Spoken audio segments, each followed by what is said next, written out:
ప్రజలమగు మేము భారతదేశ సార్వభౌమ లౌకిక ప్రజాస్వామ్య గణతంత్ర రాజ్యంగా మరియు పౌరులందరికీ సామాజిక ఆర్థిక రాజకీయ న్యాయమును భావము భావ ప్రకటన విశ్వాసము ధర్మము ఆరాధనలో స్వేచ్ఛను అంతస్తుల్లోనూ అవకాశంలోనూ సమానత్వమును మరియు వారందరిలో వ్యక్తి గౌరవమును జాతి ఐక్యతను మరియు అఖండతను చేకూర్చు సౌభ్రాతృత్వమును పెంపొందించుటకు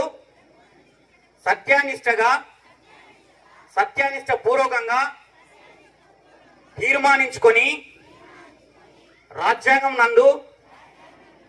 రాజ్యాంగం అంగీకరించి అధిశాసనము చేసి మాకు మేము ఇచ్చుకున్నాము. జై భారత రాజ్యాంగం, జై భారత రాజ్యాంగం. Okay, please SIT down.